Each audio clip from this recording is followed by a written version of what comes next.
McLaren has a tyre advantage that's baffling the paddock. While other teams watch their tyres overheat and performance drop off, McLaren somehow keep their rubber in the perfect operating window lap after lap. But what's their secret? Well, the answer might lie in something called phase change materials. Formula One tyres. F1 just went full soap opera. McLaren's been busted for a sneaky flexi-wing trick that had everyone wondering if their car was made of rubber bands and wizardry. Now it's banned, and the paddock is melting down faster than a Ferrari strategy meeting. Is this the end of McLaren's magic?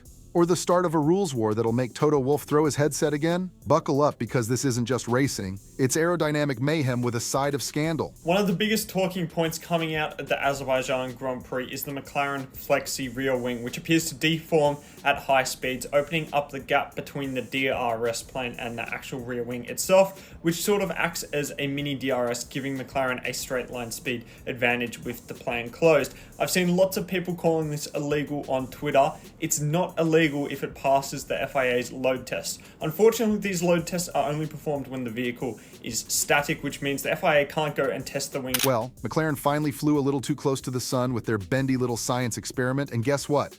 The FIA just turned into Icarus's angry dad.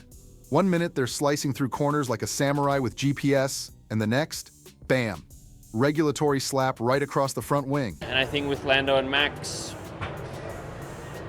I think if Max stays on the track, then yes, it's fair. But I think when both cars go off the track, it's I think for me, you can't, either you need to give a penalty to both drivers or a penalty to neither of them, because Max has clearly gained an advantage by releasing the brake so he can stay ahead at the apex and then not made the corner. And Lando, would he have made that overtake anyway or not? We'll never know. But I think when both cars go off the track, it's very, very harsh, I think, to give one driver a penalty and one not. So let's be clear here. McLaren didn't cheat. No. They engineered creatively. Their front wing was so clever, it may as well have filed a patent and applied for a PhD in sneaky physics. So what was the big bendy brain move? Simple. The wing was designed to pass all the FIA's usual poking, prodding, and gravity-based tests when standing still. But once it hit race pace, it subtly flexed backward, reducing drag just enough to make other teams look like they'd tied bricks to their noses. Elegant, legal-ish, and naturally short-lived. So the dream scenario would be to bring the tires up to their optimal temperature as quickly as possible, and then to keep that optimal temperature until the end of the race, until the end of the lap during qualifying. So basically, these materials are like magic temperature sponges. When they start to melt, they soak up heat without getting any hotter themselves. Think of an ice cube in a drink. It absorbs heat from your drink, but stays at exactly 0 degrees Celsius until it's completely melted. The beauty of this solution is its simplicity. It's entirely passive, requires no electronics, actuators, or water. Because just when McLaren thought they'd finally cracked the code to leapfrog Red Bull cracked open their own little book of revenge. They didn't go screaming to the FIA like a sore loser. Oh no, that would have been too obvious. Instead, they walked in with slow-motion footage, a raised eyebrow, and a quiet, "So, is this supposed to bend like that?" That's Formula One diplomacy. Subtle blackmail served with carbon fiber receipts. And wouldn't you know it, the FIA suddenly decided it was time to update their testing procedures.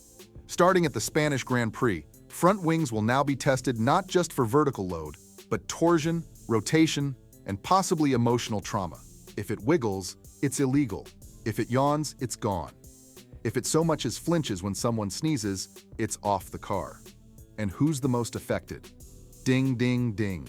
It's McLaren, who now have to re-engineer an entire aerodynamic philosophy built around that flex. It wasn't just a wing, they tuned the whole car like a symphony orchestra around that little aerodynamic ballerina. Suspension, ride height, tire pressures, everything harmonized with the bend. Now it's all out of tune and the FIA just smashed the piano. If you guys didn't get to the end of yesterday's video, just wanted to quickly mention Carlos Sainz Sr. is considering running against Ben Sulayem. Now, yesterday we said this was consideration, right? He was approached by senior figures in motorsport to say, hey, Carlos Sr., we think you're the man for the job. Okay, conflict of interest could be a situation there, but the idea, I think, would be that Sainz Sr. would be the new FIA president. He would then appoint somebody to really handle the Formula One side of that, so conflicts with his son at Williams wouldn't be too much of a big deal.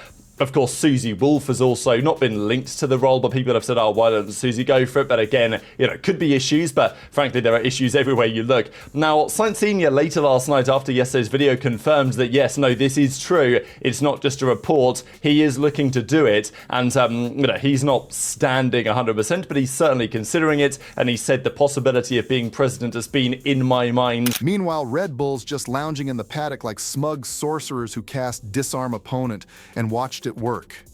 They didn't just win on the track. They won in a boardroom with PowerPoint and a magnifying glass. And let's not pretend McLaren weren't warned. The tech world had been side-eyeing that front wing since Shanghai. But it was Miami where things really flexed out of control.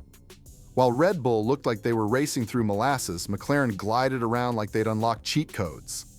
Tire wear, non-existent. Balance, perfect. Front wing, more active than a caffeinated octopus.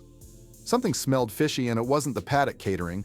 Now, some might argue this is just part of the eternal gray zone warfare that is F1, a sport where legal often means not caught yet, and innovation is just rule-breaking with a better lawyer. And they wouldn't be wrong. This isn't the first time a team found a sneaky edge. Remember the flexible floors, the magic brake ducts, DAS? F1 engineering is basically Mythbusters with sponsorship. From the Spanish Grand Prix, the FIA is clamping down on front wing flexibility. And it's not just a paperwork update, it's a potential performance disruptor. Here's what's changing. Previously, under load tests, front wing elements could deflect. That limit has been cut to 10 millimeters. More crucially, the FIA is not just applying loads vertically anymore. They're now adding angled and rotational loads. These better simulate real aero loads where the wings experience on track, especially at high speed. So why does that matter? Now, some teams seem to allow controlled twist on the outer wing section, reducing drag without needing movable parts. Legal under the old tests. If their design relies on that movement, they'll need to stiffen the structure.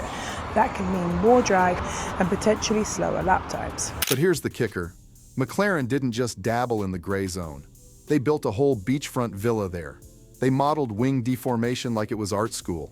They optimized carbon layers like Gordon Ramsay seasons a steak.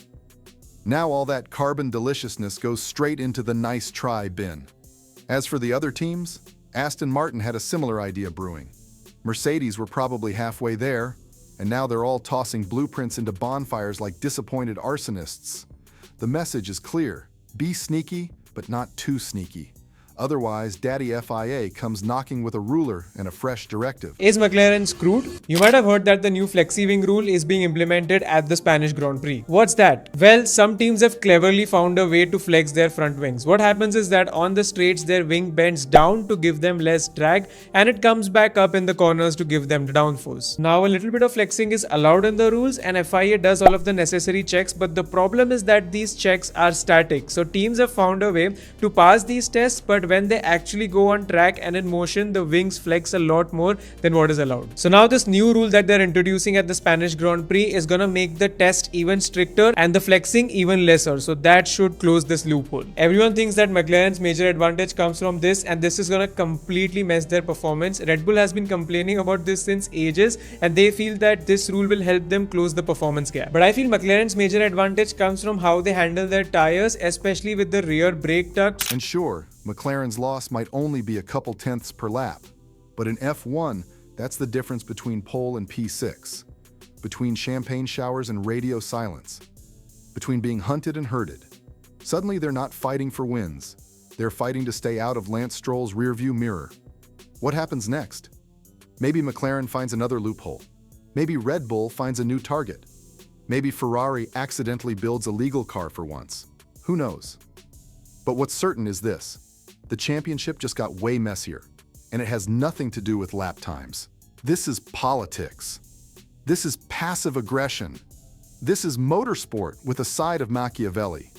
So next time someone tells you F1 is boring, remind them, a millimeter of flex just triggered an international regulatory incident.